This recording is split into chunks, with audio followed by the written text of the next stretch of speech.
Buenas noches, maestra Beatriz Soledad Sierra Espinosa. Mi nombre es Edmundo Gutiérrez Rocha.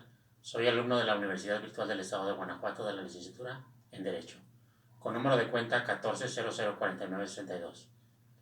El nombre de la materia es Sociedades y Contratos Mercantiles, del reto número 5, denominado Aplicación práctica de la norma a los contratos mercantiles internacionales. El reto consiste en analizar el siguiente caso.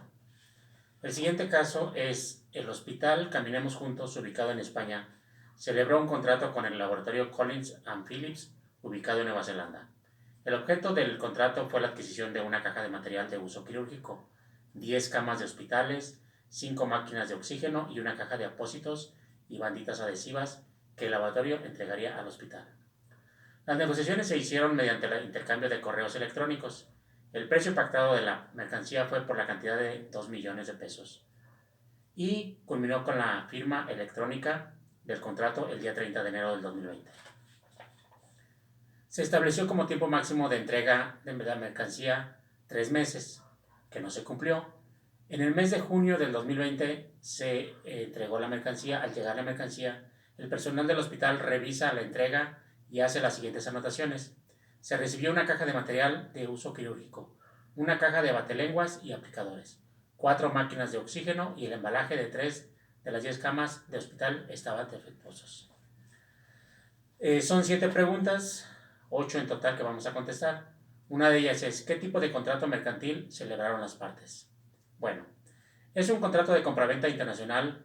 Es el que se define como un instrumento que refleja el acuerdo entre dos partes denominadas domiciliadas en diferentes países con el fin de crear, transferir, modificar o exigir derechos y obligaciones, bajo el amparo de una ley.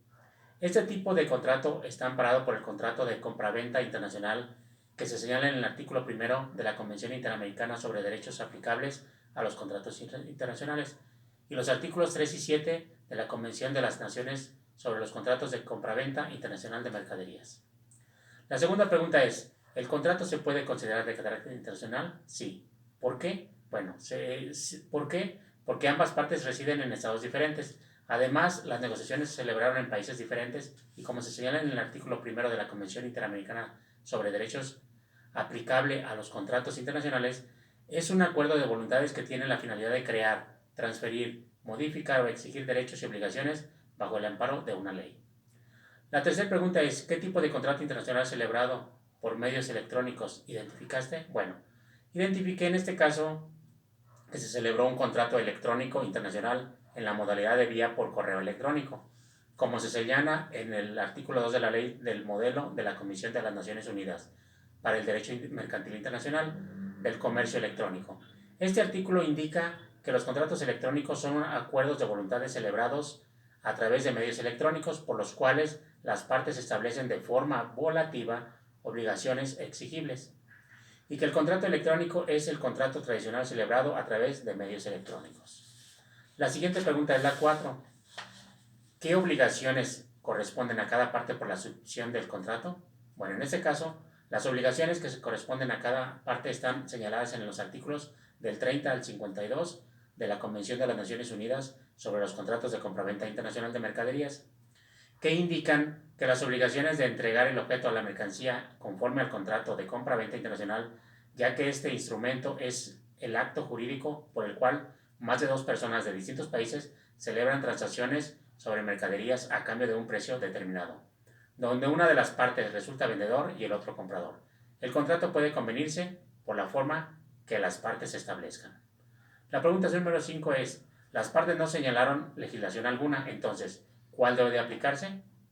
Bueno, en este caso creo que se debe de adaptar la del convenio sobre la ley aplicable a las obligaciones contractuales, así como la ley del Parlamento Europeo y del Consejo celebrada el 17 de junio del 2018, en la cual se señala que la ley que se aplica a las obligaciones contractuales se debe de analizar las reglas que determinan la ley aplicable a los contratos internacionales, porque a partir de dicha comparación se deben de proponer criterios de interpretación que permitan superar la rigidez y vacíos de las reglas de comercio, de manera que éstas puedan satisfacer de mejor forma las necesidades de los operadores del comercio internacional.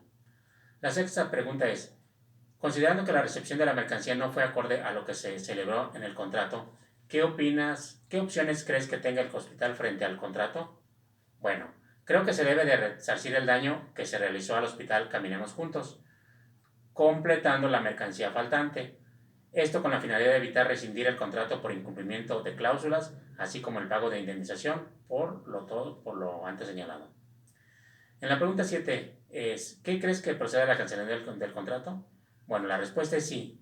Sí procede, si está estipulado en las cláusulas del contrato de compraventa. Además, si ambas partes coinciden en la cancelación y como se señala en el artículo 29 de la Convención de las Naciones Unidas sobre los contratos de compraventa internacional de mercaderías, pero creo que es mejor llegar a un acuerdo para evitar gastos innecesarios como el pago de indemnización y una pena convencional por parte del vendedor, así como la molestia al comprador, que es el hospital Caminemos Juntos, del trámite de devolver la mercancía y ponerla a disposición en las mismas condiciones que recibió al vendedor. En conclusión, enuncia qué cláusulas crees que podrán ser aplicables al contrato celebrado entre el hospital Caminemos Juntos y el laboratorio Collins and Phillips para prevenir futuros conflictos. Bueno, creo que son varias. Unas serían las cláusulas que son aplicables en este caso del contrato son de preámbulo, que es de la identificación de cada una de las partes, así como la cláusula de declaraciones y de objeto o prescripción del contrato y descripción de las mercancías, además de la cláusula de precios y condiciones de pago. También, así como la cláusula de plazos y condiciones de entrega de la mercancía, al igual que la cláusula de inspección de las mercancías, esto con el fin de verificar que la mercancía esté completa y en buen estado. Esta es mi aportación. Buenas noches y gracias.